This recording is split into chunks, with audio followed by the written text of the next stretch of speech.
que tú te tomaras el tiempo de explicar un punto, de desarrollarlo. El core del evangelio con el que yo llego empieza a ser tironeado desde ángulos que nunca habían esperado tironeamiento. Tú me preguntas a mí, mi ministerio acá ha llegado a las expectativas que yo quería tener como pastor. Es que el tránsito de un contexto a otro es un renacimiento. Desarrollar reflejo para verla venir, pero eso es lo que queríamos. Eso es lo que queríamos. Los impulsados derrotan a Amalek, pero solo los pastores van un poquito más allá.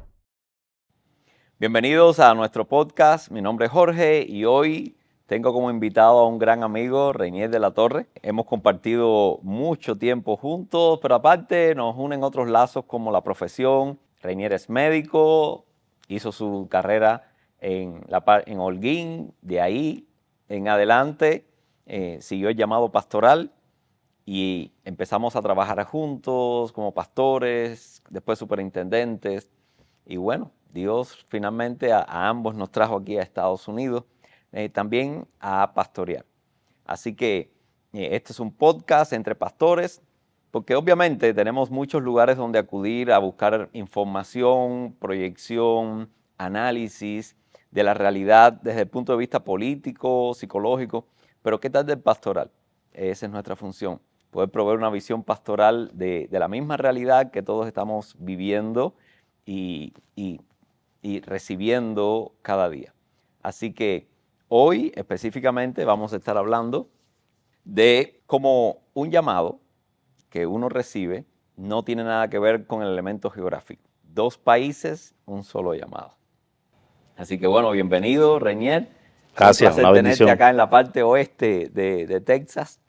Quería primero poner al tanto a la gente un poco acerca de ti. Cuéntanos más o menos por encima cuál fue tu experiencia como pastor en Cuba.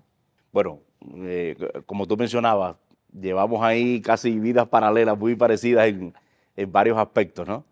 Una introducción rápida, me convierto en el año 1990, con 14 años, en medio del despertar espiritual que hubo en Cuba por el llamado periodo especial. Y ocurrió como una especie de despertar espiritual, como decía, y mucha gente vino al Evangelio. Yo fui uno de ellos, estudiando en la vocacional de Holguín.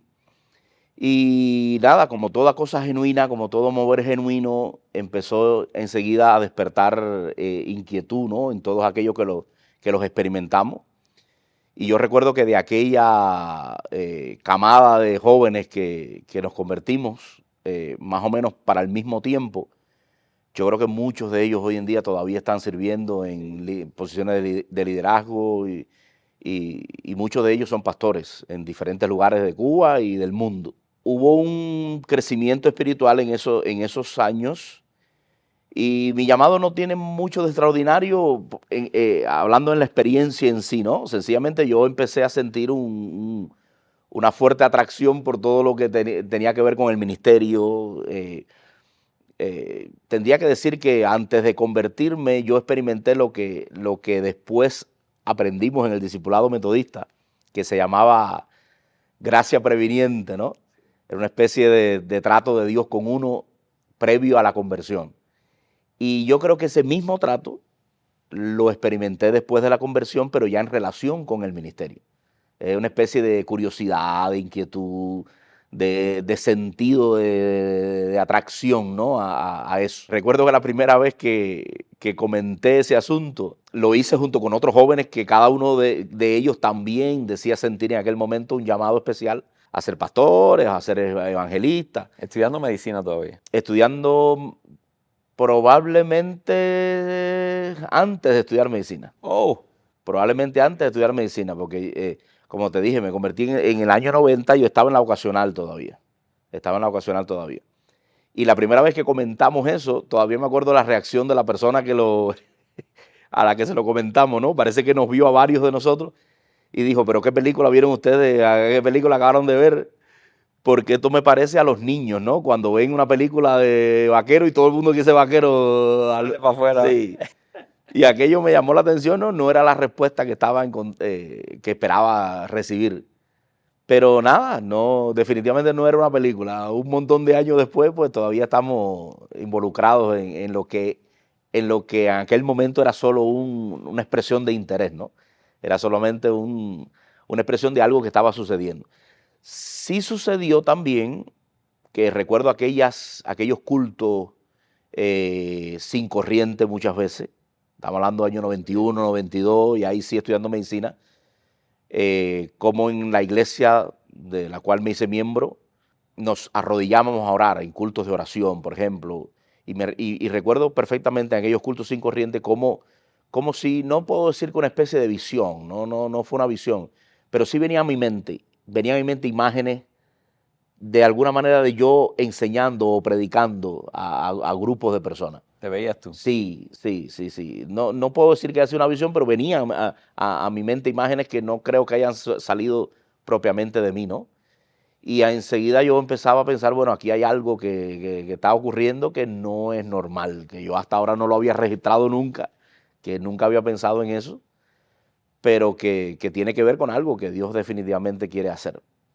¿Qué pasa? Que como estaba estudiando medicina, yo tenía mi vocación ya definida, tampoco ocurrió en mí un proceso acelerado. Recuerdo que en el año 95 voy a un encuentro de candidatos al ministerio. De hecho, ahí nos conocimos. No entablamos ninguna relación ni amistad, pero ahí nos conocimos en ese evento. Y al final del evento pasaron como una especie de planilla para los que quisieran ya ahí mismo poner sus datos y empezar el proceso para ser pastores. Y en ese momento yo tenía claro ya que eso es lo que quería hacer, pero estaba justo en medio de mi carrera y decidí no hacerlo. Y creo que fue una buena decisión, creo que fue una buena decisión. Al final terminé mi carrera, trabajé incluso como 2 años como médico, 2 años. pero todo eso fue ya con el freno puesto y Con la cabeza. Exactamente, el cuerpo en un lugar y avanzando la en cabeza en otro. otro. De hecho, me tocó la suerte de tener, por decirlo de alguna manera, ¿no?, de tener un trabajo como médico bastante suave, que es una cosa rarísima en mi contexto, que me permitía pasar horas orando o leyendo historia de la iglesia, teología, todo lo que ya mi corazón quería leer, ¿no? Y nada, a los 2 años entonces de estar haciendo el servicio social, ya en conversaciones, por supuesto, con mi esposa y valoraciones y oración juntos y demás, pues decidimos encaminarnos dentro de la propia iglesia metodista, que es donde éramos miembros. Y ahí empezó todo un proceso que al principio también fue un proceso complicado porque había una especie de ley, ¿no? De que para ser pastor en aquel tiempo tú debías venir con una misión, llamamos misión en Cuba, a esas plantaciones de iglesia antes de que oficialmente se conviertan en iglesia, ¿no? Y yo no tenía ni misión, yo tenía mi consultorio con mis pacientes y mis guardias médicas, lo único que yo tenía en aquel momento.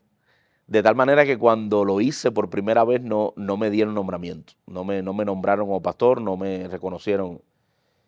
Y eso hizo que explorara otras vías, otras denominaciones, muy brevemente. Pero no, ninguna.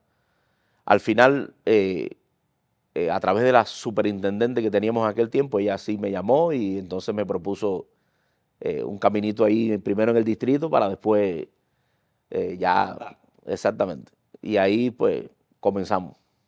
Pero ya digo, llamado típico, mucha emoción, mucha curiosidad, mucha inquietud, mucha atracción, mucho deseo de conocer, de devorar cuanto libro cayera en mi mano que tuviera que ver con el ministerio, por entender qué era lo que hacía un pastor y a qué se dedicaba y cuál era su motivación. Y ciertas imágenes en mi mente y ciertos deseos. Claro, también debo aclarar, también influyó el hecho de que desde que me convertí, un poquito después ya comencé a predicar y a enseñar. Y eso también debo incluirlo ahí en el llamado. Si no hubiera sido así, hubiera sido muy difícil identificarlo, ¿no? Poco tiempo después de convertirme, prácticamente, porque mi iglesia era una iglesia pequeña y de gente nueva en la fe.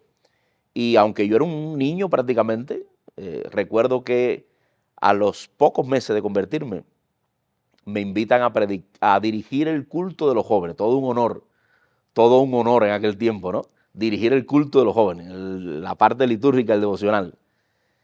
Y eso causó una pequeña crisis porque la persona que estaba al frente de la iglesia, que era como una especie de copastor, parece que estamos hablando del siglo pasado, bueno, estamos hablando del siglo pasado, ¿no? Pero parece que estamos hablando de hace 3 o 4 siglos. Porque cuando mi iglesia era parte de un pequeño circuito, ni siquiera teníamos un pastor, había un pastor para 4 iglesias. Y esa donde yo estaba era una de ellas. Entonces, esa iglesia era una especie de copastor. Y esa persona se puso muy mal porque yo llevaba poco tiempo. ¿Cómo lo pone a Reinier a dirigir? Llevaba más tiempo. Alfredo. Bueno, no iba a mencionar nombres. Nuestro buen amigo. Nuestro buen amigo del corazón realmente.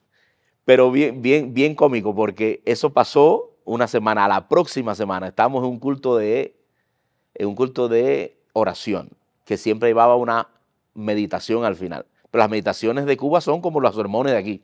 Estamos hablando 20 minutos fácilmente predicando.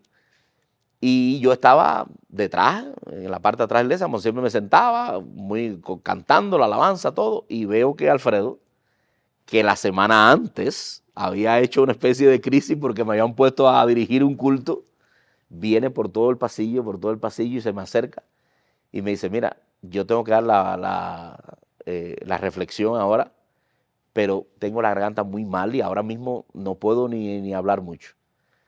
¿Tú quieres dar la reflexión? Y yo, pero ¿de qué momento pasamos de la semana pasada a hoy a no dirigir un culto que es un escalón por debajo de la predicación, obviamente, ahora ya poder predicar? Pero mi reacción fue, sí, yo lo hago. Me entregó un papel y me dijo, mira, esas son las ideas que yo iba a manejar.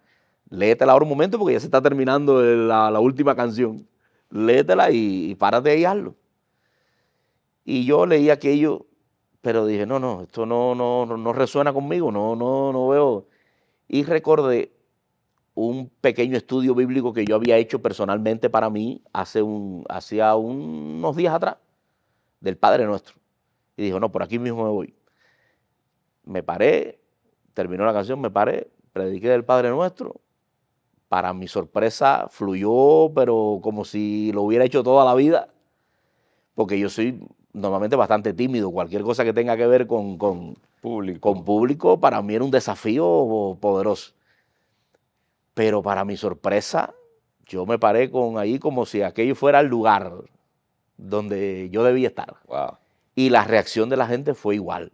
Cuando terminé, la gente se quedó como, y que si llegó el otro día, lo vimos aquí, ¿por qué hace ¿Dónde esto? salió? Y definitivamente eso fue un elemento también que junto a lo que ya te expliqué, me hizo entender por dónde iba a Dios, ¿no? en mi vida. Y me hizo, por supuesto, al cabo del tiempo, pues pasar por el proceso que te comenté y definitivamente ser pastor. Cuba es un experimento divino raro.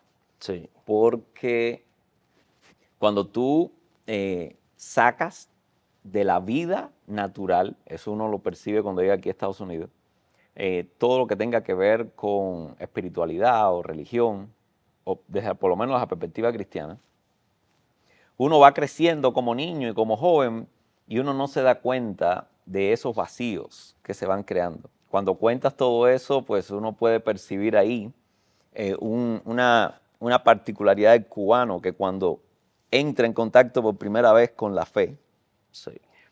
Uno empieza a llenar huecos no actuales, sino uno empieza a llenar vacíos, ¿me entiende?, que tiene desde la infancia. Cuando uno llega aquí a Estados Unidos, un lugar donde hasta los billetes dicen Dios confiamos. O sea, es imposible no escuchar de Dios, no escuchar de Jesús, no haber estado en una escuela dominical de niños, Exacto. no tener literatura cristiana, no escuchar políticos, economistas, gente mencionando o en crisis nacionales pidiendo oración. O sea, cuando uno sale de Cuba con esa experiencia empezar a llenar retroactivamente muchos huecos espirituales, a un país donde más bien no hay vacíos en ese sentido, sino hay saturación, por lo menos de la información, aunque no siempre de la espiritualidad. Aquí te va la pregunta.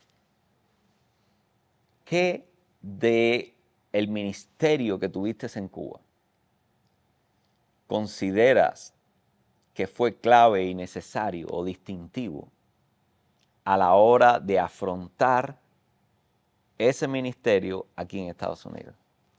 ¿Qué trajiste de Cuba que crees que aquí te hizo falta? Yo creo que la experiencia en Cuba, el contexto en Cuba, nos ayuda a lo más clave, que es entender el Evangelio, entender realmente qué es el Evangelio. O sea, como tú dices, acá hay saturación, pero como allá hay escasez, en ese sentido, uno choca directamente con el Evangelio sin tener que pasar por filtros, pues, sin tener que pasar por otras cosas que aquí la gente tiene que pasar.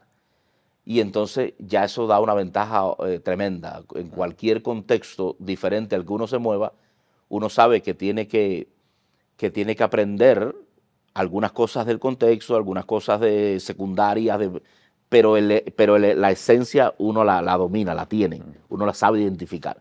Uno sabe cuándo se está hablando de evangelio realmente, porque es que eso fue lo que uno vivió. O sea, venía a mi mente ahora te hablé de mi conversión. Mi único contacto con algo, con espiritualidad, vamos a llamar así, con el evangelio, antes de mi conversión, fue la lectura de un par de versos bíblicos.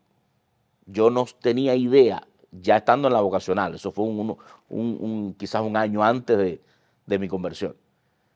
No tenía idea de qué decía la Biblia, pero ni idea, yo no tenía absolutamente ninguna idea. Y recuerdo que alguien llevó una Biblia a la escuela, al grupo, y bueno, la Biblia, sí, por supuesto, yo he oído hablar de la Biblia, sabía que tenía que ver con Dios, obviamente, pero mi primer encuentro fue absolutamente, ¿cómo decirte?, decepcionante.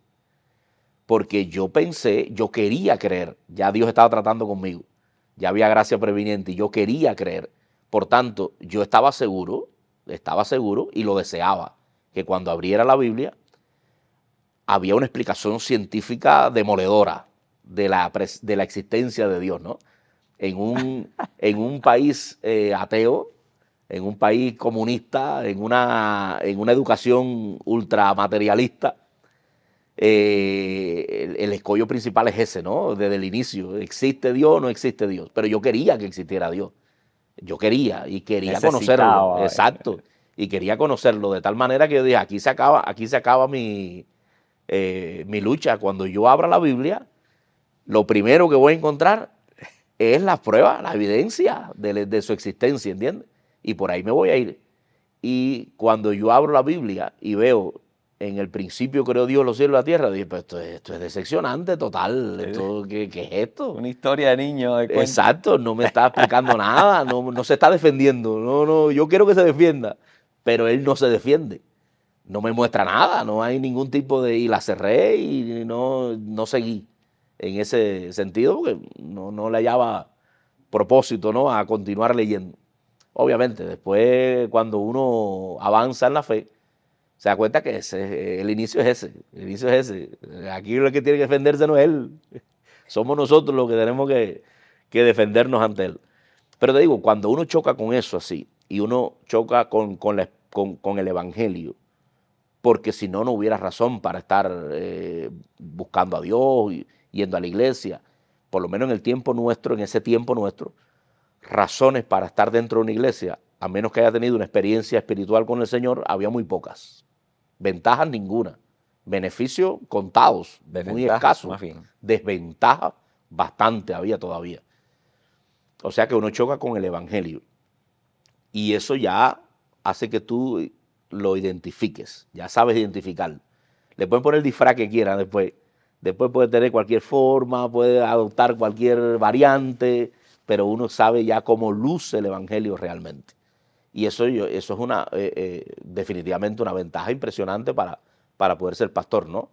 Porque después uno, en el proceso de ayudar a los demás, uno sabe que sigue rascando ahí hasta que llegue a donde es, hasta que llegue a la profundidad que uno sabe que se puede llegar con el Y Evangelio. uno como que entiende el corazón. Claro.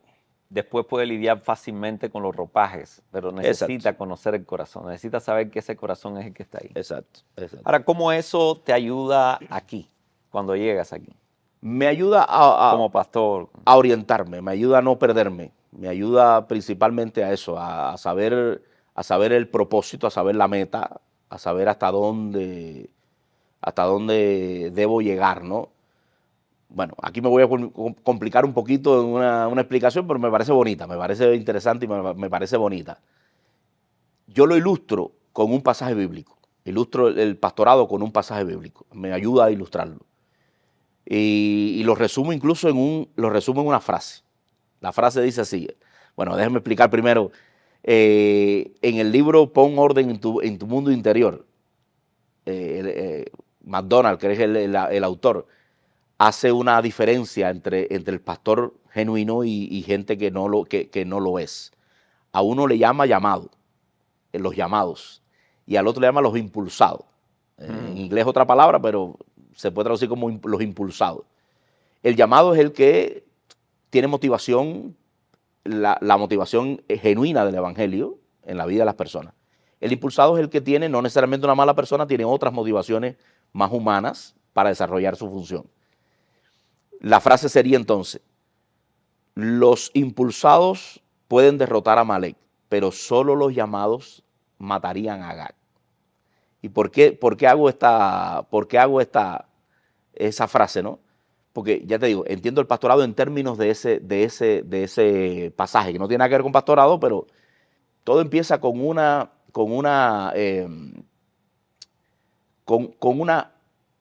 historia divina, con una motivación divina. Dios iba a saldar una cuenta vieja con Amalek, que estaba relacionada incluso con su gloria. No estamos hablando de nada tonto, algo importante. Siglos habían pasado de que ocurrió el asunto original y ahora Dios iba a cerrar ese capítulo. Voy a destruir a Amalek. Tenía que ver, insisto, con su gloria. Escoge a Saúl, manda a Saúl a hacerlo, Saúl privilegiado por hacerlo, y le dice destruye todo, absolutamente todo, cero. Quiero cero a Amalek para siempre. Se acabó la historia de Amalek, hasta aquí llegó su historia. Saúl hace su parte y se detiene en un punto. O sea, de ahí adelante no siguió. No mata a Agag, rey de Amalek, y no mata a lo mejor de las ovejas y de las vacas y de los bueyes. Entonces, mira qué interesante. Y uno dice, ¿por qué se detuvo Saúl? ¿Por qué se detuvo? O sea, no tenía sentido de perfección, de completar la obra. No tiene nada que ver con eso. Sencillamente Saúl desarrolló toda la parte de su misión que estaba relacionada con sus motivaciones humanas también. Sentido de éxito, de realización, de unión de la nación, todo lo que le trajera beneficios humanos. Hay mucho de lo que los pastores hacemos que resuena con las motivaciones de este mundo, que es lo mismo, lo puede hacer cualquier persona aunque no sea pastor, porque haya eco en los corazones de la gente alrededor. Ahora, llega un punto en que de ahí para allá ya no tienes más éxito, nada que hagas añade al éxito, ya lo tienes, nada de ahí para allá añade ninguna otra cosa más, ya no hay más nada, ni realización, ni beneficio, ya no hay nada. ¿Para qué seguir? La única razón para seguir de ahí para allá sería que tú tengas una motivación no de tipo humana, sino de tipo divina. O sea, estás pensando en la gloria de Dios, no en ninguna otra cosa. Si Saúl lo hubiera sentido, hubiera seguido, hubiera barrido a Amalek, hubiera complacido a Dios, hubiera cerrado el capítulo. Pero él no tenía esa motivación. Llegó hasta ahí y dijo, todo está perfecto.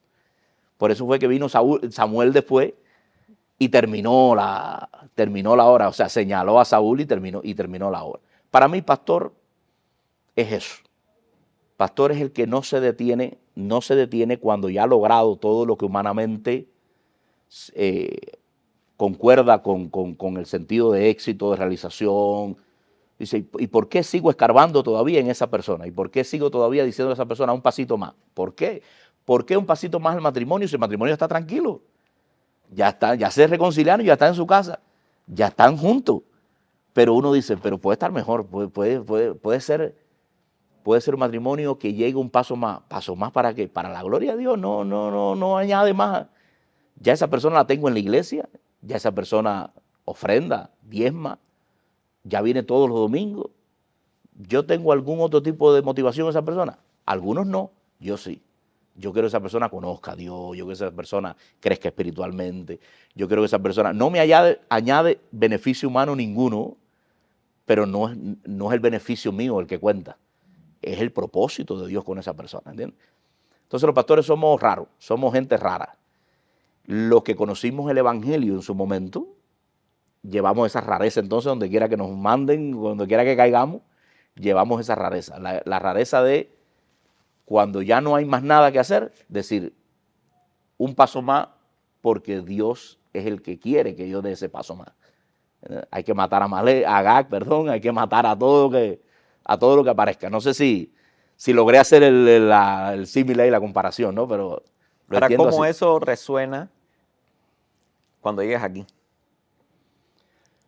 Porque todo eso es descubrimiento tuyo en tu caminar cristiano, propio y personal. Pero aquí ya es otro contexto. O sea, hay un llamado, pero hay dos geografías diferentes. Aquí es más útil tener eso en mente todavía. Aquí es más útil todavía. Porque como está ese cristianismo cultural, que ya lo hemos mencionado un poquito, eso hace que haya muchas formas de uno complacerse, habiendo alcanzado ya ciertos propósitos que tributan al éxito personal, a la realización personal. Hay modelos de iglesia montados sobre eso incluso. Aquí hay modelos de iglesia que engloban cientos de miles de iglesias en este país, probablemente que están montados sobre eso. Están montados sobre el hecho de hacemos todo lo que haría cualquier pastor y nos detenemos donde ya no haya más que buscar, más aporte, ¿entiendes? No sé, yo he conversado con pastores aquí, por ejemplo, he conversado con líderes, perdón, y hay un líder de una iglesia muy grande, no la voy a mencionar por supuesto, muy grande, muy famosa, y esa persona es líder de esa iglesia, y esa persona me dice, no, porque hay gente que critica a mi pastor, pero mi pastor lo tiene muy claro. Mi pastor dice que él es un animador de personas. Él lo que hace es animar a las personas. Ese es su llamado. Si hay que hacer otra cosa, que lo hagan otros pastores, que son los que tienen otro tipo de llamado. Y yo me quedé así mirando y digo, bueno, hay lógica detrás de lo que me dice, ¿no? Parece lógico, pero cuando lo pienso un poquito más, digo, hay lógica y hay gatos encerrados. O sea, tu pastor está haciendo lo que más resuena con el interés de las personas, que es animarles. Tu pastor está tomando la predicación, y yo para mí, no le dije eso a la persona, ¿no? Está tomando su llamado como un instrumento, como una estrategia para tener personas a su alrededor. Tu pastor se está convirtiendo en una persona atractiva para la gente, que le proporciona uno de los ingredientes que necesita y que la gente identifica como que lo necesita y lo quiere. Y él se está montando sobre eso y está atrayendo. Si fuera pastor, no haría eso. No diría que tiene un llamado a animar. Si fuera pastor realmente, diría que tiene un llamado a animar cuando lo que se necesita es animar. O a reprender cuando lo que se necesita es reprender. Pero si solo es animador, no me cuadra no creo que esté llamado. Todavía, si eres un animador, pero vas de iglesia en iglesia animando a personas que tienen su propio pastor, que le da en los otros énfasis, exactamente, que complementan los otros énfasis, bueno, ahí entiendo un poco. Pero él no se presenta a sí mismo como un animador, se presenta como un pastor. La gente lo identifica como un pastor. La gente va a su iglesia a recibir su palabra. Y la gente identifica que lo que recibe allí es toda la dieta necesaria para ser un cristiano. Y no se dan cuenta que la dieta está basada en un solo tipo de alimento. Una y otra vez. Lo que es un alimento dulce. agradable. Entonces a todo el mundo le gustaría, obviamente.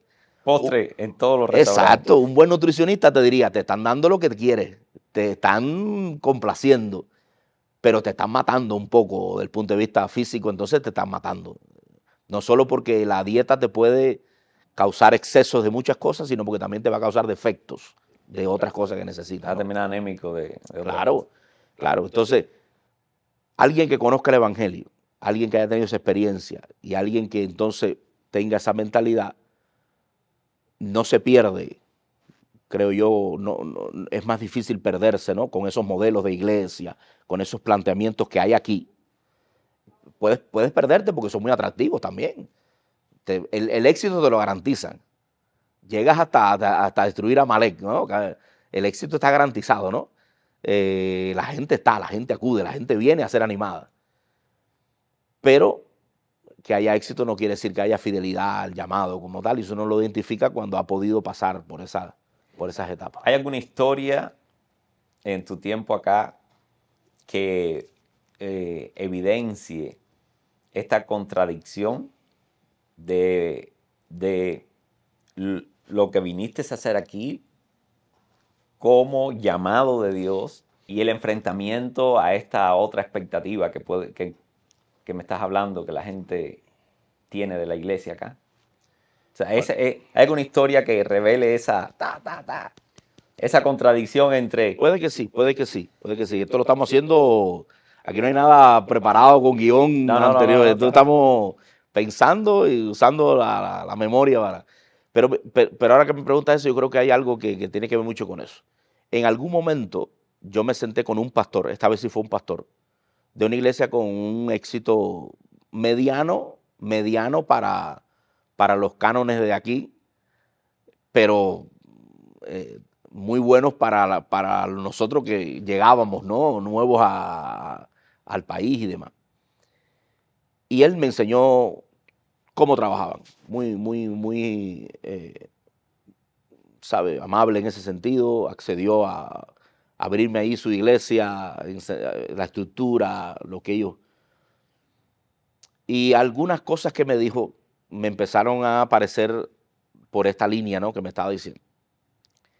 Y caímos en el tema de la predicación. Y esa persona me dice, yo llegué aquí y cambié mi estilo de predicación totalmente. Tuve que cambiar totalmente mi estilo de predicación para poder tener éxito. Y yo pensando que Se lo dijo así, para poder tener éxito. Sí, claro. Yo pensando que me estaba hablando de estructura del sermón, tiempo, algunas cosas que sabe que son Contextuales. estructuras que se pueden reordenar. Pero después me dice, la primera vez que mi mentor vino acá, del país donde ellos son originalmente, lo notó y me dijo, has hecho sacrificios importantes en tu forma de presentar la Biblia y de presentar el Evangelio. O sea, que él se dio cuenta, yo me doy cuenta también, yo lo he hecho, yo soy consciente perfectamente de ello, pero yo creo que es lo mejor que pude haber hecho para poder tener, ¿sabe?, el resultado que estamos teniendo. Y eso lo terminó con una frase que no se me olvida. Me dice, te voy a decir algo porque veo tu perfil, ya conozco, hablamos un poquito de predicación, veo tu perfil. Me dice así, si quieres tener una iglesia grande en los Estados Unidos, entiende esta ley. Esto es una ley, tienes que entenderlo. No puedes discipular en la predicación del domingo en la mañana. Prohibido discipular en la predicación del domingo en la mañana. Yo de momento no entendí mucho porque discipular para nosotros significaba otra cosa en ese momento, ¿no? Significaba pues los inicios del... Después, cuando él desarrolló un poquito la idea, entendí que se estaba refiriendo a que no puedo enseñar el domingo en la mañana. Sí, no es para formar. Exacto, no es para formar, no es para... Y como no es para formar, no es para confrontar. No es para largo plazo. No es para largo plazo. No es para causar ningún tipo de crisis en la persona que escucha. Cuando digo crisis, digo, por supuesto, en su mente, en su corazón, ¿no? La predicación tiene que cumplir ciertas características, tiene que ser muy light, tiene que ser dinámica, tiene que ser con muchas historias emocionales, que toquen fibras sensibles en el corazón de la gente. Tiene que ser cero profundidad, la profundidad no es buena. Cero polémica, la polémica no es buena. Cero enseñanza, la enseñanza no es buena tampoco en ese sentido. Si te mantienes así, si te mantienes con ese estilo de predicación, tu iglesia va a levantar, vas a tener una gran iglesia. Y yo, wow, aquí Es un esto... shot de adrenalina para salir otra vez y entrar a pelear y reponer todo Desde que él me todo el dijo eso, desgaste. eso ha sido esa ha sido una de mis líneas. O sea, tengo que discipular en la predicación del domingo en la mañana, obligatoriamente. Tengo que discipular. Para mí lo que significó fue eso. Tengo que discipular. ¿Qué es lo que hacíamos nosotros? ¿Qué es lo que hacía yo? Lo hacías tú originalmente en nuestras iglesias en Cuba. Predicábamos y predicábamos sin que la estructura fuera lo que llevaba el sermón, lo que regía el sermón, sino el mensaje. Había un mensaje. Ese mensaje hay que hacerlo llegar y hay que usar los dones y hay que usar todo lo que uno pueda para llegar a ese mensaje, que la gente lo entienda, que la gente lo procese en su mente, que la gente y de ahí le baje al corazón. Pero si yo anulo todo eso, ya no soy yo, no estoy haciendo mi función y tampoco estoy siendo fiel a mi llamado, por supuesto. Ok, ¿qué cosas desde el punto personal extrañas de Cuba haciendo ministerio acá? Sí, extraño. ¿Qué dejaste en Cuba que extrañas? No, a ver, uno intenta por todos los medios, por supuesto, de no vivir en nostalgia de nada, Exacto. porque si no, aquí no avanzas. Pero obviamente hay cosas que sí uno extraña. O sea, hay cierto grupo de personas en las iglesias en Cuba, casi todas las iglesias. Vamos a empezar porque Cuba es un país con una educación alta, una educación, digamos, académica, no de otro tipo, académica alta.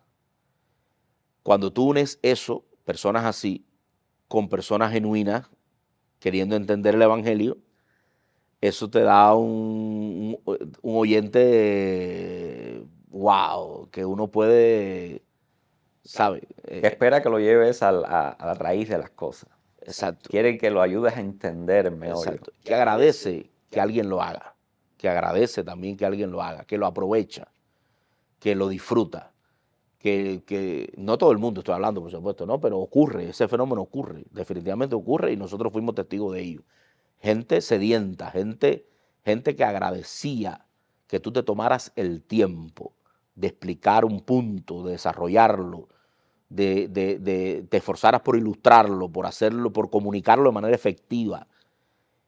Y cuando ellos recibían eso, tú lo veías en sus ojos, sí, que lo estaban asimilando, que estaban aprendiendo y que lo estaban agradeciendo que eso sucediera así. Eso es muy difícil encontrárselo aquí, definitivamente. Muy difícil encontrárselo. Sí, aquí en las iglesias tú oyes continuamente una palabra, herramientas. Vamos a buscar herramientas, necesitamos herramientas. Pero hay quien no solamente necesita herramientas, necesita la gracia que te permite usar no las herramientas correctas, sino lo que tengas en la mano para poder hacer. Me ilustra mucho, bueno, en Cuba muchas personas no tenían en su centro de trabajo las herramientas. Tú llegas aquí, vas a Home Depot y tú dices, ¿y hay una herramienta para eso? O sea, es la cultura de la herramienta exacta, pero en Cuba no las había y uno tenía que hacer funciones para lo que se necesitaba una herramienta que no la tenías, entonces tenías que crear cómo hacer eso mismo sin las herramientas adecuadas. Pero eso hace una distinción de personas. Si no tengo las herramientas, no puedo hacerlo. ¿Me entiendes? Si no tengo las herramientas, pues entonces busco la manera de crear la herramienta y hacerlo. Y lo importante no es la herramienta, necesito algo más interno que me permita poder hacer de este mundo, sacar de este mundo la herramienta que necesita para no parar. Llegar al mismo punto, al mismo propósito, por todas las vías posibles que me permita el entendimiento de eso que quiero. Entonces yo no necesito condiciones para hacer las cosas. Pero si aprendí al manejo de herramientas, si no tengo la herramienta correcta, no sé cómo hacerlo. Entonces me paralizo ante el mundo. Y yo creo que Cuba y Estados Unidos son dos contextos diferentes con respecto a esa circunstancia. Entonces cuando uno llega de Cuba y acostumbrado, ¿me entiende?, a que la gente entiende esa diferencia, y uno trata de proveer a la gente eso, la gente un poco que lo ve como innecesario. No, yo sencillamente voy y busco esa herramienta, voy y busco ese conocimiento, voy y busco para resolver la situación en sí y ya. Entonces, lo que necesito es la herramienta que necesito, que requiero para hacer lo que necesito. Todo está inventado, todo está hecho, o sea, entiendo perfectamente ese punto. Si pudieras decirme al menos 2, 3 cosas que te llamaron la atención del ambiente espiritual que encontraste en este país a la hora de hacer iglesia, ¿cuáles serían? Yo creo que está marcado un poco por la historia de ambos países. Yo diría que en cuanto al evangelio, Cuba es como si estuviera yendo y Estados Unidos como si estuviera regresando. Yo lo veo así, ¿no? Es una cosa muy personal mía, no es que lo haya visto en ningún lado, ni leído, y no, quizás no haga ni sentido. Pero Cuba no ha tenido nunca un momento en su historia en la que el evangelio haya sido algo verdaderamente grande sabe, importante en su cultura, en su forma, en el estilo de vida de las personas. De tal manera que Cuba está descubriendo, Dios va haciendo cosas poco a poco en Cuba, pero yo lo veo así como un camino de ida, ¿no? La gente va yendo, como un país que va yendo hacia Dios poco a poco, con todos sus problemas y con todas sus cosas. Estados Unidos es como si estuviera viniendo, ya pasó por ahí. O sea, fue montado sobre valores, montado sobre historia, montado sobre espiritualidad, fue montado sobre cristianismo, sobre evangelio, y ha ido como perdiendo entonces poco a poco eso que originalmente tuvo. Lo ha ido perdiendo. Es como si estuviera yendo para atrás, ¿no? Si nos llevamos por algunos textos bíblicos, la posición de Estados Unidos espiritualmente entonces es peor que la de Cuba. Hay textos bíblicos que sugieren que si uno no ha descubierto a Dios está mal, pero si uno lo descubrió y lo abandonó está peor. Es una situación peor. Yo creo que en ese sentido es hasta peor, porque todavía hay la esperanza en Cuba de que ocurra lo del 90 y tanto, ¿no? Crisis económica, hambruna, toda una serie de cosas, despertar espiritual. La gente vio a Dios como una opción y ocurrió un despertar. No, quizás no fue un avivamiento como otros en la historia que son más duraderos, pero sin duda alguna hubo un cambio. No, de eso nadie tiene duda de eso, ¿no? Iglesias se llenaron, pero ya un país que está retrocediendo, que está abandonando intencionalmente el evangelio, que está descartándolo como una posibilidad, deslumbrado por otras filosofías y modas. Cuando entra en crisis, ¿qué hay? ¿A qué busca? ¿A qué se aferra? ¿No? Entonces, espiritualmente es un cambio también cuando uno viene. Espiritualmente es un cambio. Cuba es más fértil en ese sentido por eso, porque la gente era como yo. La gente no conocía Biblia, no sabía nada, no fue educado en nada, no tiene nada. El evangelio te impacta, al que lo impacta, por supuesto, ¿no? Mucha gente que no, pero el que lo impacta le crea una crisis enseguida y que revoluciona todo su ser. Y esa persona, si sale de ahí como un producto genuino, esa persona ocurrió ya en él todo el cambio posible en su mente, en su cosmovisión, en sus emociones, en su orden de prioridades. Todo cambia. Y a partir de ese momento hay una proyección, ¿no? Y las iglesias en Cuba están llenas de personas así. No todas son así, obviamente, no todas están en el mismo nivel tampoco, no es que estoy diciendo que sea un paraíso ni mucho menos, sabemos que no lo es, pero pero digamos que si hablamos de por ciento, el porciento de gente genuina, de productos genuinos dentro de la iglesia cubana es mucho mayor. Y eso hace que la espiritualidad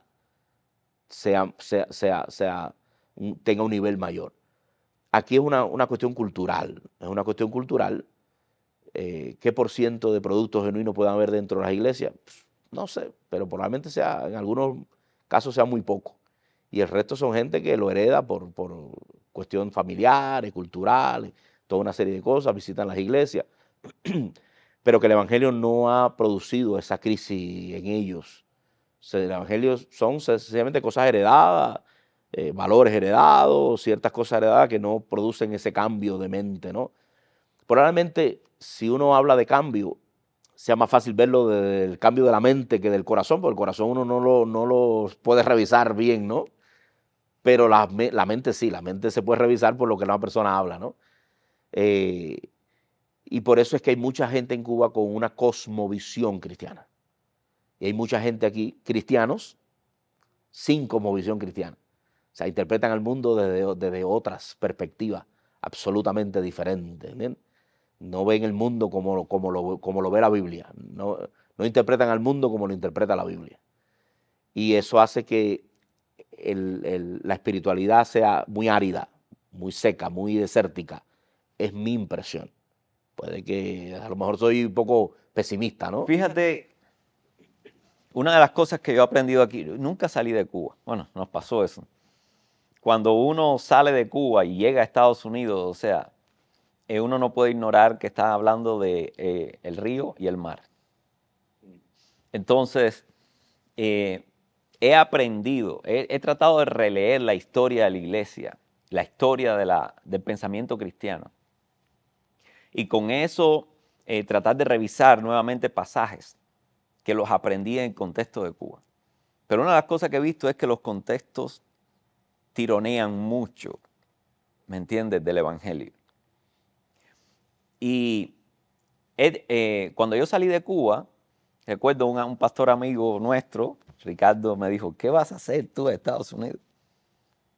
Y yo recuerdo ahí, en todo mi intento de proyectarme hacia Estados Unidos y verme aquí antes de llegar, mi respuesta fue, yo voy a pelear contra el consumismo.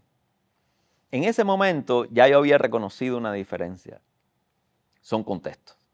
Lo que no había entendido, ¿me entiendes?, es que esa es la historia de la iglesia. El evangelio es extremadamente simple, y esa simpleza le da tremenda plasticidad para lidiar con cualquier tipo de contexto.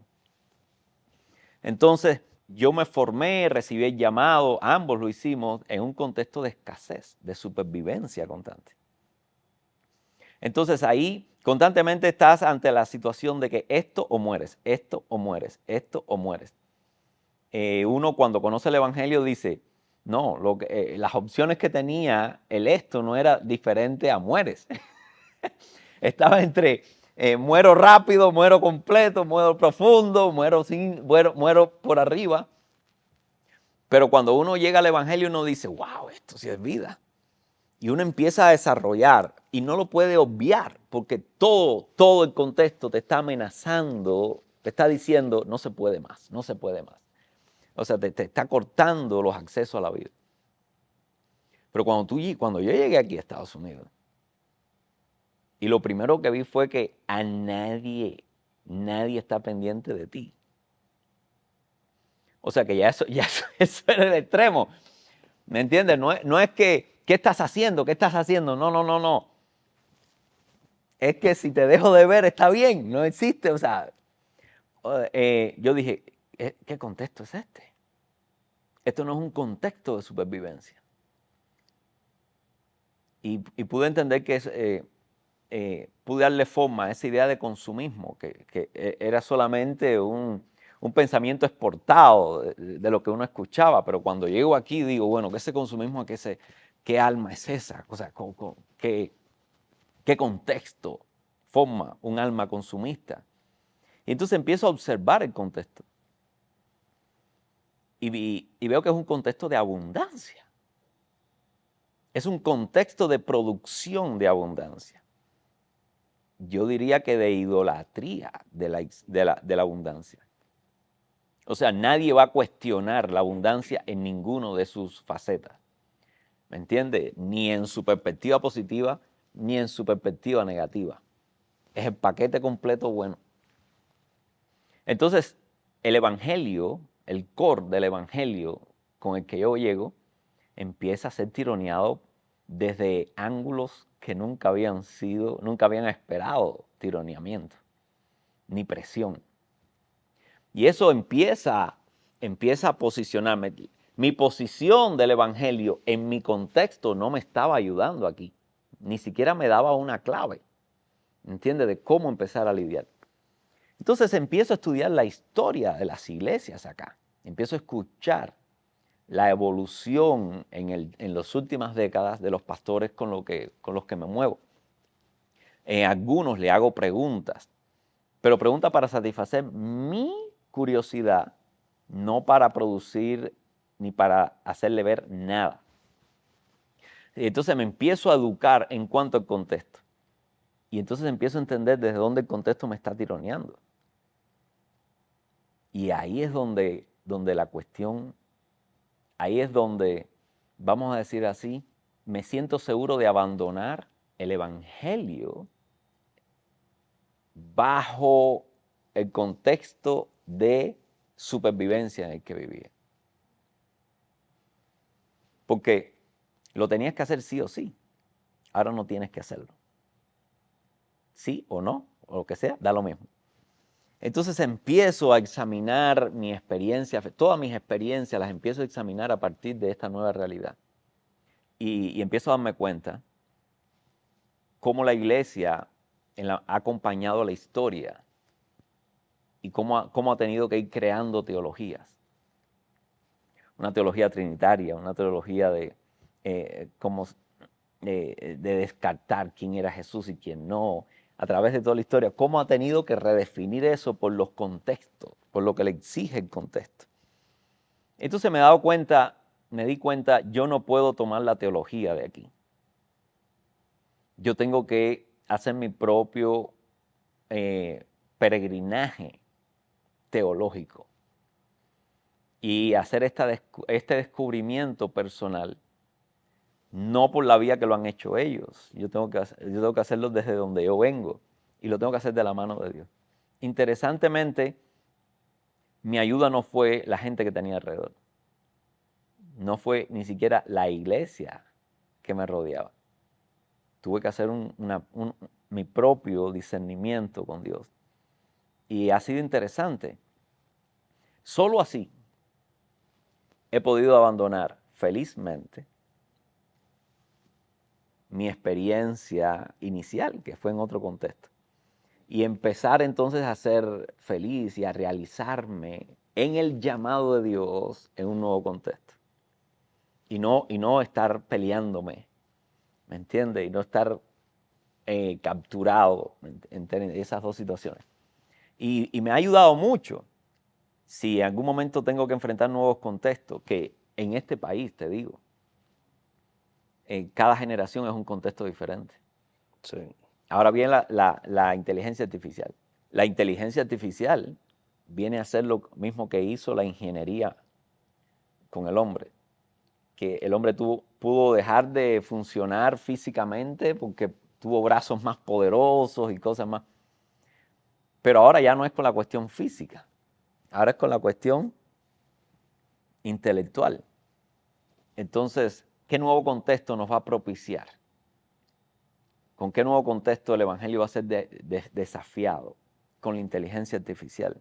Eso es un nuevo contexto y lo que he aprendido yo, moviéndome de Cuba acá, es que el tránsito de un contexto a otro es un renacimiento. O sea, estás dispuesto a morir. Es otra inmigración. Morir a la vida tal y como se la planteaba uno y empezar a renacer en Dios, ¿me entiendes? A otra realidad con la cual interaccionar en plenitud. Sugerencia de tema para podcast. la iglesia y la inteligencia artificial. No. O el evangelio y la inteligencia artificial. Eso es otro Estados Unidos. Digo, yo diría otro mundo. Ahí nos van a mudar. Nos van a mudar para otro mundo. Ahora,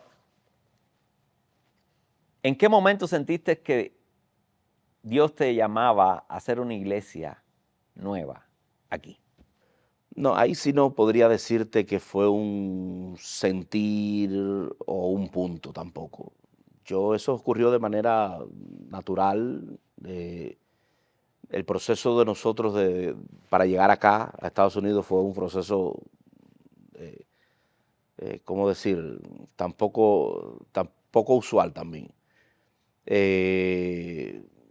Vinimos a eso, recibimos una invitación a venir como familia y plantar la iglesia acá, pero tuvimos un tiempo de discernimiento en Cuba grande, en oración, antes de poder decir que sí. Sabíamos que desde el punto de vista económico y de facilidad de vida y confort y una serie de cosas, obviamente el cambio positivo iba a ser enorme, pero no queríamos que fuera eso lo que definiera nuestra decisión. Y la prueba de ello es que desde la primera vez que recibimos una oferta hasta el momento en que dijimos que sí, pasaron como 2 años entre una cosa y la otra. 2 años de presión, 2 años de presión. Esto yo te lo cuento ahora y alguna persona puede decir, está mintiendo, nadie hace eso, pero sí, nosotros sí lo hicimos. Yo recuerdo incluso que... Yo soy testigo. Exacto. Yo recuerdo que despidiéndome un poco de los jóvenes, porque hasta casi último momento fui el asesor de los jóvenes en la Iglesia Metodista en Cuba. Algunos me preguntaron, ¿y qué pasa si vas a la entrevista y te dicen que no? Y yo me acuerdo de mi respuesta, sería lo mejor que me puede pasar en la vida. Y lo digo por esto. Porque me voy de la entrevista con la sensación de que Dios tomó el control de la situación. Exacto, no fui yo. Lo mejor que me pasará es eso. Claro, lo mejor que me pasará es eso. Mientras la decisión esté en mis manos, hay cierto temor, cierto, ¿sabes? ¿Lo estás haciendo bien? ¿No lo estoy haciendo bien? ¿Es esto? ¿No es esto? Pero si Dios se mete y toma el control, ya lo único que hace falta es un poco de resignación si no te gustó mucho la decisión que tomó. Pero está contento con que ya se resolvió. Pero bueno, nos dijeron que sí también. Al final sentimos que sí, que era una buena salida para nosotros. También preveíamos que en Cuba el ministerio iba quizás a tomar también otros rumbos con algunos elementos que no son necesariamente pastorados y no son necesariamente llamados, que no los queríamos ahorrar también. Yo quería concentrarme en mi llamado, no quería concentrarme en ninguna otra cosa que estuviera por fuera de eso, por fuera del llamado. Ni luchas, ni conflictos, ni ninguna de esas, no hay tiempo para eso, para luchas y conflictos. A lo mejor es una posición de escape muy fácil, pero bueno, esa fue nuestra decisión. Y entonces aceptamos y vinimos. Y aquí vinimos siempre con la idea esa de plantar una iglesia, pero ya te digo, una iglesia donde la motivación principal es esta que hemos estado describiendo. Ya la forma que tome, las circunstancias lo irán diciendo. No tenía un plan establecido previo de que tiene que ser así, de esta manera. Ya hace un tiempo que mi vida anda por esos cauces. Yo leo las circunstancias y veo por dónde Dios está haciendo y trato de irme por él mismo y no forzar yo una estructura que decir, voy a hacer esto, voy a hacer lo otro. Y es lo que nos ha sucedido aquí también. Vemos qué puerta se abrió, camínala. ¿Qué está sucediendo? ¿Qué se bloqueó incluso también? ¿Qué perdimos? ¿Qué ya no tenemos? Bueno, ese no era el camino. Dobla por aquí y va para otro lado. Y que las circunstancias nos vayan diciendo. Y en medio de las circunstancias, pues eso es lo que ha sucedido. Una iglesia con la que llevamos ahí ya unos cuantos años, levantando un grupo hermoso de familias y que ha ido variando. La experiencia ha ido variando también. Se ha hecho más homogénea con el tiempo, se ha hecho más homogénea.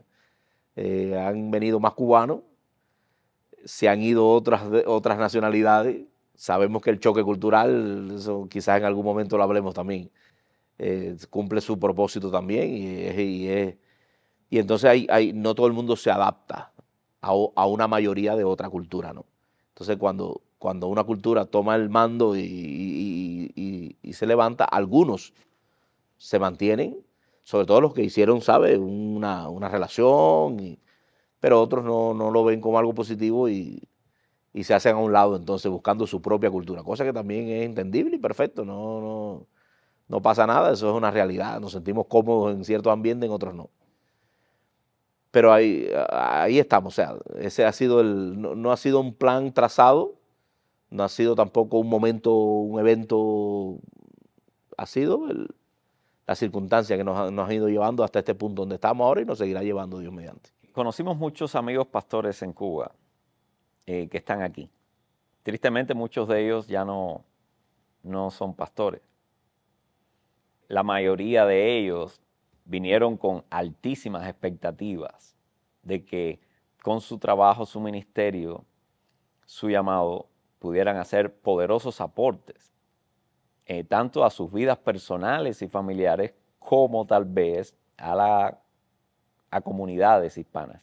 Con todos los años que llevas acá y observando también esos procesos paralelos a los nuestros, ¿qué evaluación harías y qué elementos darías como para tener en cuenta a personas, o sea, pastores cubanos que lleguen aquí a Estados Unidos, que les ayudaría a no ver el fin de su llamado como pastores? Yo creo que ahí me parece que habría que definir el concepto de llamado. Por ahí es donde yo creo que hay que llegar. Porque una cosa es el llamado y otra cosa es a lo que el llamado te lleva o lo que tú haces, ¿no?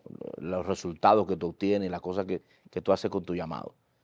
El llamado puede ser una cosa absolutamente estable en ti, adopte la forma que adopte y tenga las circunstancias que tenga a tu alrededor. Claro, si a ese llamado tú le sumas esas expectativas que tú estabas hablando, vas a tener problemas en algún momento si las expectativas no se cumplen. Pero el problema no fue el llamado, el problema fue las expectativas de tu llamado. Tú tienes ciertas expectativas que te creaste por tu experiencia pastoral previa, por ciertas cosas. También por algunas malformaciones, puede ser también incluso, algunas malformaciones. No estamos exentos los pastores de alguna manera, de esa búsqueda del éxito continuo también, de esa autorrealización. Es más, como eso tiene ciertos anclajes también con el evangelio, ¿no? El pastorado es un caldo de cultivo ahí favorable para esa búsqueda del éxito también, ¿no? Van de la mano muchas veces. La gente sueña con cosas y las palabras grande, imperio, en nuestra época resonaban mucho en la mente de la gente. Y la gente ve su llamado como una manera también de canalizar ahí sus expectativas y hasta sus ambiciones personales. Las palabras gloria, Exacto. bendición, Naciones, como sea, multitudes. cosas grandes. Eran del léxico común en nuestro tiempo y santificadas todas. Nadie se pensaba que porque tú dijeras imperio había nada de ambición humana y eso es santo total. ¿Qué preocupaciones? O sea, en esa mentalidad no hay ninguna preocupación con respecto a la abundancia y la prosperidad. O sea, cómo en el llamado uno puede prejuiciarse tanto contra la escasez y predisponerse positivamente 100% hacia la abundancia y navegar de uno a otro. O sea, con respecto, o sea, teniendo un llamado pastoral. Yo creo que tiene que ver con quizás un poquito de falta de análisis a veces, falta de profundidad en las cosas. Cuando la mente tiende a etiquetar, la mente tiende a ahorrar energía para ahorrarse un poco y a etiquetar las cosas, entonces uno empieza a ver las cosas en blanco y negro, ¿no? En polos, blanco, negro, bueno, malo, mucho, poco, todo está fragmentado ahí. Y si tú no haces un análisis crítico de todas las cosas y tratas de llegar un poquito más allá para darte cuenta de que no son absolutas, ¿verdad? Que Dios dice, le puede decir a Israel, por ejemplo, no imites, estoy parafraseando un texto bíblico ahora, a tus enemigos, ni trates de tener la prosperidad que tienen ellos. En ese momento te das cuenta entonces que la prosperidad no es una virtud absoluta tampoco, no es un valor absoluto, no es prosperidad a cualquier riesgo, a cualquier costo, ni tampoco es, si no hay prosperidad no está Dios, ¿no? Pero las personas que no van más allá de esos análisis, que no buscan un poquito más, que no tratan de equilibrar, pueden llegar a simplificar y tú operas bajo esa lógica simple, todo lo grande, todo lo abundante, eso viene del cielo. Todo lo pequeño, todo lo que no está, incluso aunque tenga un potencial enorme, potencial no me interesa, me interesa la realidad. Eso ya no es de Dios, ¿entiendes? Y entonces, de ahí, como te contaba, vienen las expectativas y de ahí vienen entonces las frustraciones. Pues la frustración no es más que eso, que expectativas irrealizables, expectativas por encima de la realidad. Esa es la frustración. Cuando uno, yo conocí mucha gente frustrada aquí en este país, con el país, porque ellos hoy escuchaban no con el evangelio, con el país. Ellos escuchaban los cuentos de los que viajábamos, de los que veníamos de visita y regresábamos, que no contamos nada malo, contamos nada malo bueno, a lo malo para qué si lo malo lo teníamos. Contamos lo bueno, ¿no? Y la gente entonces se hace expectativas irreales de lo que es Estados Unidos. Cuando llegan aquí hay una frustración enorme con el país, con la forma de conducirse, de vivir, con el trabajo, con un montón de cosas que no estaban en sus expectativas. Entonces el evangelio igual. Si tú vienes con ciertas expectativas, que las expectativas tú las puedes tener, pero controladas en ti y saber que no dependes de ellas para actuar. Tú me preguntas a mí, mi ministerio acá, ¿ha llegado a las expectativas que yo quería tener como pastor? Seguramente que no. No ha llegado a llenar mis expectativas. Pero eso no tiene nada que ver con mi actuar, no tiene nada que ver con mi decisión día a día, con mi compromiso de hacer lo que tengo que hacer día a día. Absolutamente nada que ver con lo que yo tengo que hacer. Yo me gustaría interactuar con 100 personas al día, pero si no interactúo con 100, interactúo con 10, y si no con 10, con una. Pero esa una validó mi llamado. Esa una validó mi llamado porque yo hice lo que tenía que hacer. La cantidad de gente con la que lo hice, eso ya es un problema de Dios. Lo que me tocó a mí lo hice con una persona. Ya eso yo me acuesto tranquilo ese día, porque ese día yo interactué con una persona, le prediqué o le enseñé o me preguntó, lo respondí o le modelé lo que hice, cualquier cosa que hice. Y si ese es tu enfoque, tu ministerio después puede tomar el rumbo que quiera, puede crecer más, puede crecer menos, puede multiplicarse, puede cambiarse, puede transformarse, puede irse de otro contexto, que ya tú estás anclado en que tú eres pastor y tú representas los valores del reino frente al que esté y en las condiciones en que esté. Si no lo tiene claro así, obviamente la frustración te va a llevar entonces a en algún momento decir esto no es lo que yo quería o no es lo que yo quería mostrar a los demás o no es lo que esperaban de mí. Pero nada de eso puede dirigir la vida de una persona, lo que esperaban de mí. ¿Quién espera de mí? Yo no autoricé a nadie a esperar nada de mí. Yo no le digo a nadie, ni puedo preguntarle a nadie tampoco cuáles son las expectativas que tenía con respecto a mí, a mi ministerio. Nadie sabe mi contexto, nadie sabe mi lucha, nadie sabe mis realidades, nadie sabe lo que... Por tanto, nadie puede, no puedo darle el derecho a nadie de yo trabajar para complacer sus expectativas tampoco, ¿entiendes? Yo estoy muy feliz, muy feliz, muy feliz. Luchas un montón, por supuesto, hemos tenido. Esto es el mar, esto no es el río, esto es el mar. En el mar la vida es más sabrosa, pero también es más peligrosa. Luchas y desafíos y cambios de mentalidad y hay que desarrollar reflejos para verla venir y hay que hacer un montón de cosas, pero eso es lo que queríamos. Eso es lo que queríamos. Renier, ¿cuál ha sido el momento más desafiante a tu llamado aquí? ¿Qué momento, sentiste el ataque más frontal y más profundo a ser pastor acá? Cada vez que ocurre la pérdida, cada vez que ocurre la pérdida. La pérdida es lo que más duele acá. La pérdida es lo que más duele. Incluso no la confrontación. Puede haber algún episodio de alguien atacando directamente. Eso uno lo sufre, pero uno lo entiende. La pérdida es el problema porque uno no estaba acostumbrado a eso. En Cuba, por la manera de vivir, por las características del país, por ciertas cosas que no vamos a meternos ahora en ello, tú conservas la mayoría de las relaciones que se establecen. Incluso las relaciones de pastor, miembro, líder, te acompañan por mucho tiempo. Te acompañan por mucho tiempo. Tú puedes hacer planes a largo plazo de esa persona, tú puedes ilusionarte con posiciones y cosas ministerios que va a hacer con esa persona, tú puedes planificar a largo plazo y salvo algunas excepciones, hay un alto rango de probabilidades de que ocurra. Aquí no, aquí es al contrario, aquí es raro que ocurra. Ocurre, pero es raro. La mayoría de la gente va a tener en su historia algún asunto que puede separarse de ti en algún momento por algo.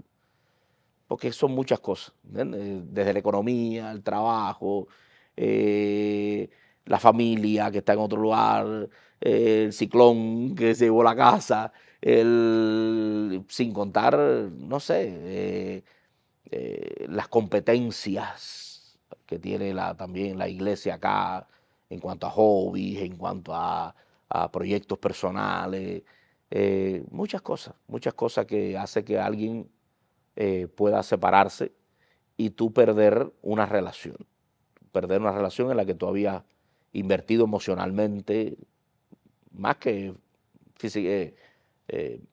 financieramente, eso no tiene, emocionalmente habías invertido en esa relación y habías invertido tiempo también, ¿entiendes? Y tenías toda una expectativa, en este caso sí, de que esa relación se mantuviera y hubiera. Cada vez que eso ocurre, obviamente, eso es un hachazo al corazón de un pastor y de una persona que quiera tener relaciones afectivas importantes. Pero ahí no queda otro remedio que endurecerse y caminar. Pues, ahí le propongo a la gente, le sugiero a la gente, Estamatea. A lo mejor Estamatea ha sido el responsable de que yo también haya perseverado y tú hayas perseverado y muchos nosotros hemos perseverado. Porque Estamatea es un pastor argentino, muy conocido.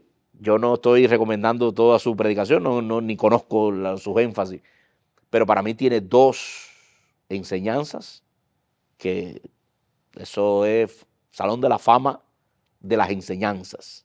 Dos. Una de ellas es una que se llama libre de la gente. Libre de la gente.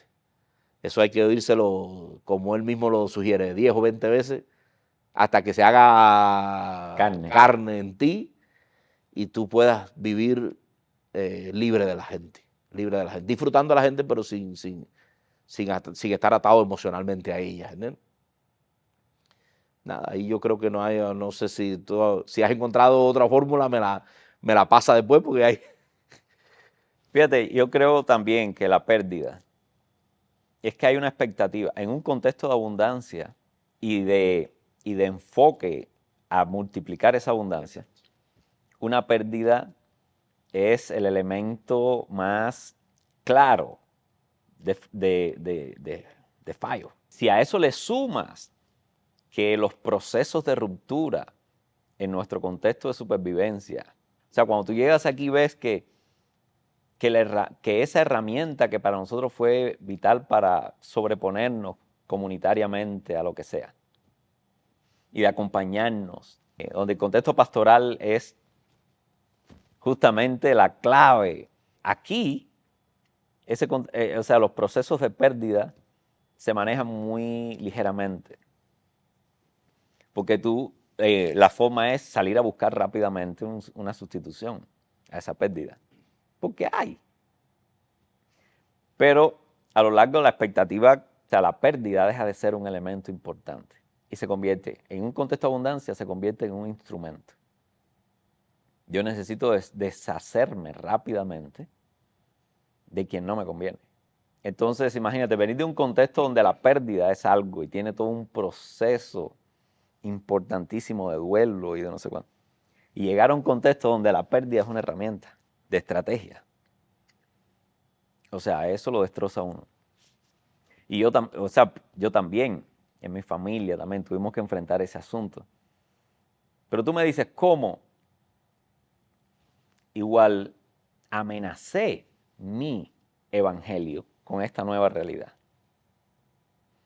O sea, ¿cómo lidias con una pérdida cuando todo el mundo, hay un contrato social de que la pérdida es una vía, es una forma, ¿me entiendes?, de avanzar. Y tuve que ir al evangelio, y en el evangelio lo encontré sencillo. Y dice, el problema es que amar, la parte de no esperar a nada a cambio es importante.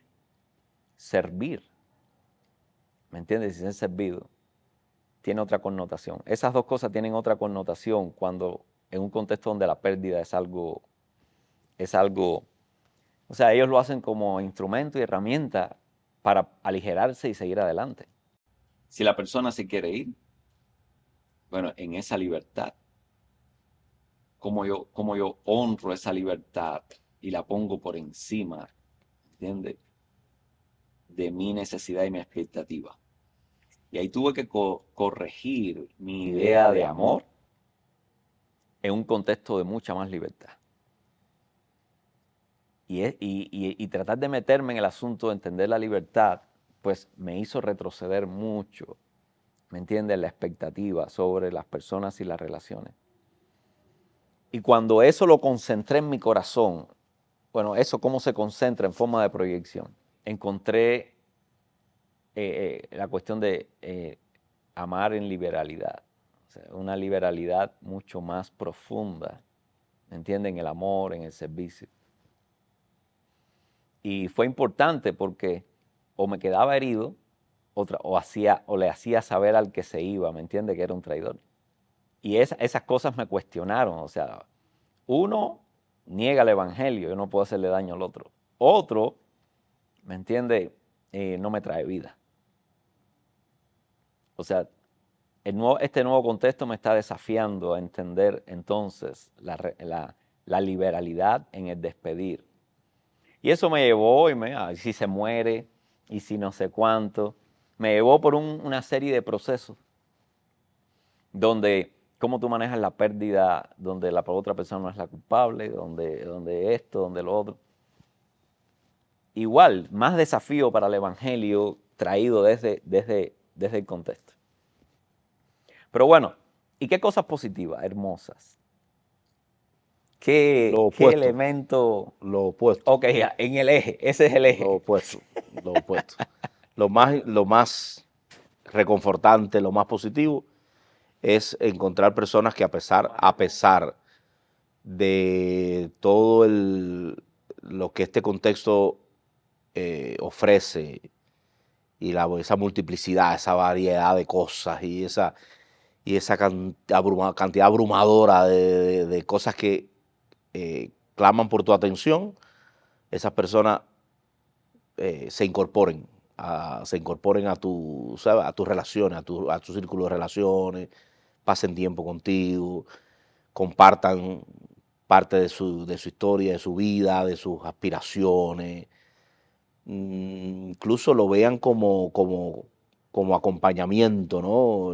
Te vean a ti como un acompañamiento que puede ser positivo en ellos. Cuando una persona yo la veo en esa posición, yo disfruto muchísimo. Lo disfruto porque es lo contrario a la pérdida, ¿no? Es la incorporación de alguien que no tiene por qué hacerlo, no tiene por qué hacerlo, pero lo hace un clic contigo y dice, ¿sabes qué? Tú eres de alguna manera algo positivo para mí. Creo que me vas a aportar, creo que me puedes acompañar. Creo que el proyecto sigue siendo mío, pero tú has sido un asset positivo a lo que... Cuando eso sucede yo me alegro mucho. Y, ¿sabes? Y disfruto la compañía de esa persona. Para mí eso es lo más importante. Más allá de eventos puntuales, experiencias puntuales. Sufro la pérdida y disfruto el acompañamiento. El acompañamiento. El acompañamiento aquí tiene un valor triple. Primero porque es elegido. Exacto. No es por supervivencia. Exacto. Aunque en algunos contextos puede llegar a ser supervivencia, ¿no? Pero es elegido y ese es el duradero. Y segundo, y yo diría un escalón más elevado, es cuando uno vincula ese acompañamiento con el llamado también de la otra persona, lo entiende como un llamado, o sea, y le eleva el nivel, Exacto. ¿entiende? A perenne. En una frase, ¿cómo calificarías el llamado pastoral, que siempre es el mismo, en otra geografía, en otro contexto? No, ahí sí la pusiste difícil. Porque en una frase a un predicador hay que pedirle, dime en un párrafo. La frase tiene que pensar a los periodistas que hacen resúmenes de noticias, esas cosas. Lo de nosotros es aumentar, agrandarlo. Expandir. Sí, expandir, no resumir. Imagínate tú. Una frase que resuma el pastorado. Exacto, en este contexto. No, yo diría que en cualquier contexto, lo dijimos hace un rato. Solo los pastores matarían a Agag. En cualquier contexto donde tú estés, Retoma la frase. Yo retomo la frase. Solo los pastores matarían a Agag. O sea, los impulsados derrotan a Amalek, pero solo los pastores van un poquito más allá. Solo los pastores tienen ese corazón para seguir avanzando cuando ya no hay razones para avanzar. Donde la gente dice, pues se volvió loco, ¿de qué está hablando? Por eso es que los pastores somos una especie de, siempre se ha dicho, de espías de otro mundo, gente que responde a otro reino. Estamos en pero respondemos a otro. Por eso decimos la palabra desubicada a los oídos de otros en algún momento. Por eso adoptamos la posición crítica quizá. Por eso a veces no podemos,